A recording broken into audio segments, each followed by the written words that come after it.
দশম শ্রেণীর প্রিয় ছাত্রছাত্রীরা, আশা করি তোমরা ভালোই আছো। তো আজকে তোমাদের জীবন বিজ্ঞানের দ্বিতীয় অধ্যায়ের জননের একটি গুরুত্বপূর্ণ পার্ট, সেটি হচ্ছে মাইক্রো প্রোপাগেশন। সেই মাইক্রো প্রোপাগেশন বা অণুবিস্তরণ পদ্ধতি সম্পর্কে আজকের ক্লাসে আলোচনা করব। তো এই যে মাইক্রো প্রোপাগেশন বা অণুবিস্তরণ পদ্ধতি তোমাদের মাধ্যমিক পরীক্ষায় যথেষ্ট এসেছে এবং আসার চান্স সবসময়। অর্থাৎ এই যে মাইক্রো প্রোপাগেশন পদ্ধতি কি সেটা আজকে আমরা জেনে নেব। তো এই যে মাইক্রো কথার অর্থ হচ্ছে ক্ষুদ্র।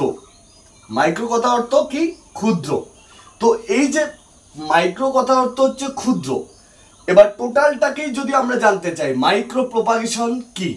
মাইক্রো প্রোপাগেশন হচ্ছে এক প্রকার জনন পদ্ধতি, যে জনন পদ্ধতিতে কোনো ক্ষুদ্র কলা কোষ নির্বাচনের মাধ্যমে ক্লাস গঠন করে তাদেরকে লালন পালন করা হয়, সেই পদ্ধতিকে আমরা মাইক্রো প্রোপাগেশন বা কলাকর্ষণ দ্রবণ বা অণুবিস্তরণ পদ্ধতি বলে থাকি। তো এই যে মাইক্রো প্রোপাগেশন এর মাধ্যমে কি ঘটছে, এর মাধ্যমে যদি আমরা একটা কোষ নেই তাহলে এই একটা কোষ থেকে একটা উদ্ভিদ সৃষ্টি হবে। যদি দুটা কোষ নেই তাহলে এই দুটা কোষ থেকে দুটা উদ্ভিদ সৃষ্টি হবে, যদি তিনটা কোষ নেই তাহলে এই তিনটা কোষ থেকে তিনটা উদ্ভিদ সৃষ্টি হবে। তাহলে কি স্যার এই একটা কোষ দিয়ে একটা উদ্ভিদ তৈরি হবে? এটা কি সম্ভব? হ্যাঁ সম্ভব। সেটা কোন পদ্ধতিতে সম্ভব?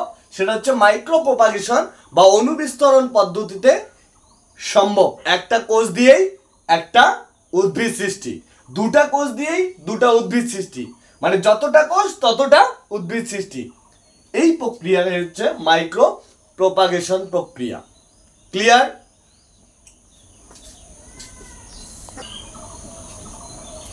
এই যে একটা কোষ দিয়ে একটা উদ্ভিদ সৃষ্টি হচ্ছে, দুটা কোষ দিয়ে দুটা উদ্ভিদ সৃষ্টি হচ্ছে, তিনটা কোষ দিয়ে তিনটা উদ্ভিদ সৃষ্টি হচ্ছে। এই যে একটা কোষ দিয়ে একটা উদ্ভিদ সৃষ্টি, এই ঘটনাটাকে আমরা বলবো টোটিপোটেন্সি। কি বলবো? টোটিপোটেন্সি। অর্থাৎ একটা কোষ একটা উদ্ভিদ সৃষ্টির যে ক্ষমতা রাখে সেটাকেই আমরা বলবো টোটিপোটেন্সি। ওকে, এবারে আমরা দেখব যে মাইক্রো প্রোপাগেশন পদ্ধতিতে কিভাবে প্লান্টলেট গঠন করা হয়, সেটা আমরা দেখব।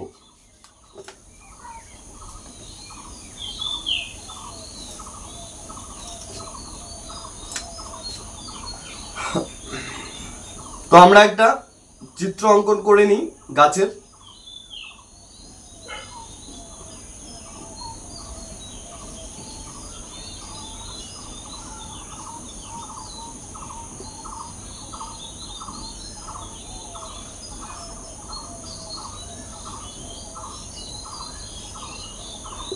তো এটা একটা গাছ।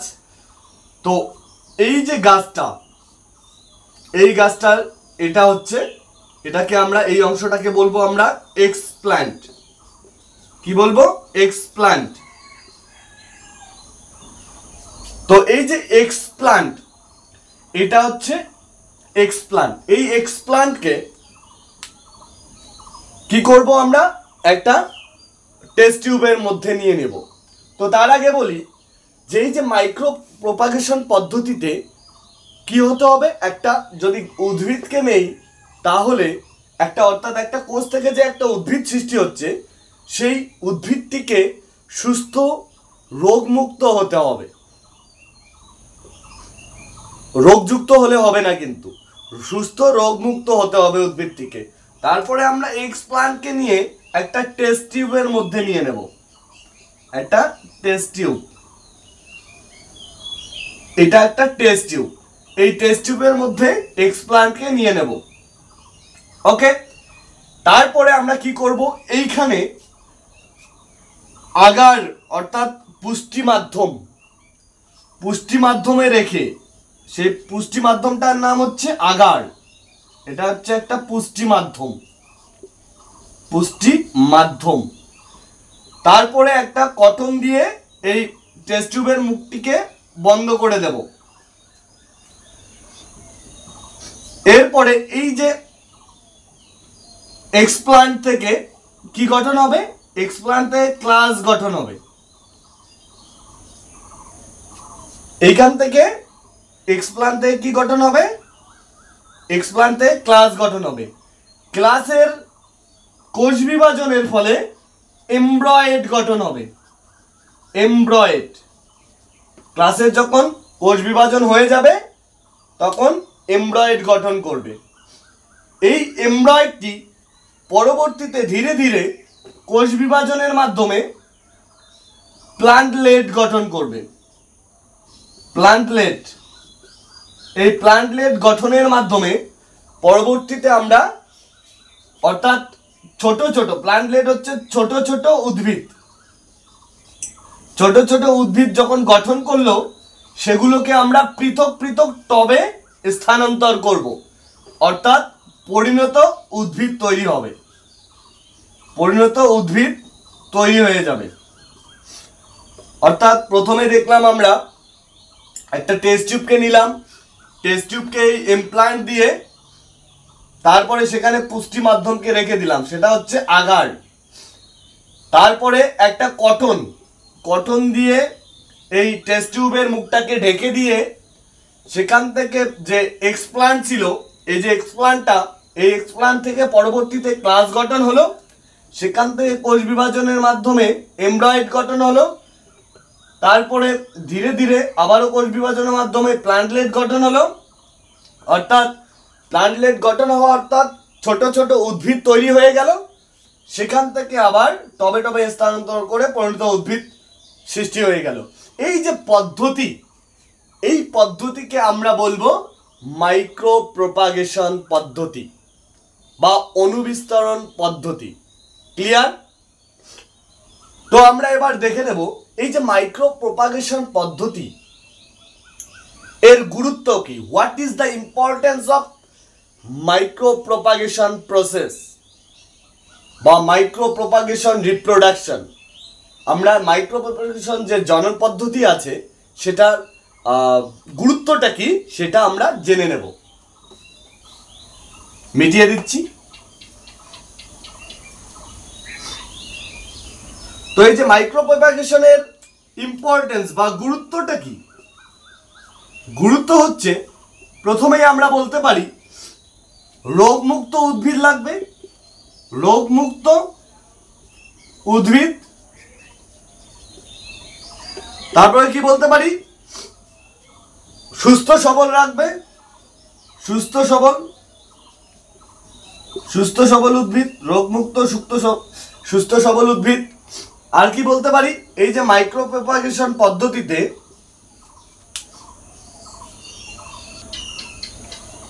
এই যে মাইক্রো প্রপাগেশন যে পদ্ধতি রয়েছে সেই পদ্ধতিতে কিন্তু অল্প সময়ের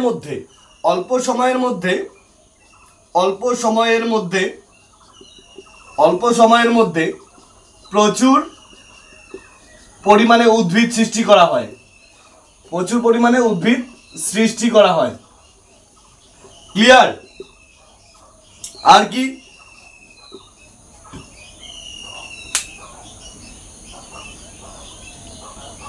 তার মানে হচ্ছে যে কম সময়ের মধ্যে প্রচুর পরিমাণে উদ্ভিদ সৃষ্টি করা সম্ভব। সেটা রোগমুক্ত উদ্ভিদ সৃষ্টি করা যায়, সুস্থ সবল উদ্ভিদ সৃষ্টি করা যায়, সেটা হচ্ছে মাইক্রো প্রপাগেশনের মাধ্যমে। এরপরে আমরা যদি দেখি যে সমস্ত উদ্ভিদ বন্ধা রয়েছে, মানে যাদের থেকে কোনো অপত্যের উদ্ভিদ সৃষ্টির সম্ভাবনা নেই, সেখান থেকেও কিন্তু মুকুল নির্বাচনের মাধ্যমে প্রচুর উদ্ভিদ সৃষ্টি করা সম্ভব হয়। অর্থাৎ বন্ধা উদ্ভিদ থেকে নতুন উদ্ভিদ সৃষ্টি সম্ভব, তাই তো? সেটা কোন পদ্ধতিতে? সেটা হচ্ছে মাইক্রো প্রপাগেশন বা অণুবিস্তরণ পদ্ধতিতে। এবারে আমরা জানবো যে এই যে মাইক্রো প্রপাগেশন পদ্ধতির অসুবিধা কি। সুবিধা অসুবিধা তো থাকবেই, অসুবিধাটা কি? অসুবিধা হচ্ছে আমরা বলতে পারি এই যে মাইক্রো প্রপাগেশন পদ্ধতি প্রচুর ব্যয় সাপেক্ষ। কারণ যারা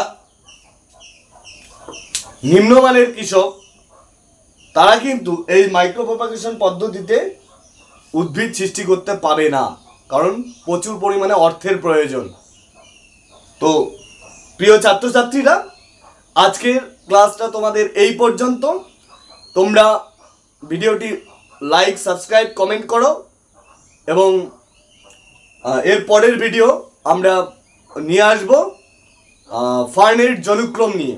সেই জনুক্রম সম্পর্কে আমরা আলোচনা করব। Thank you.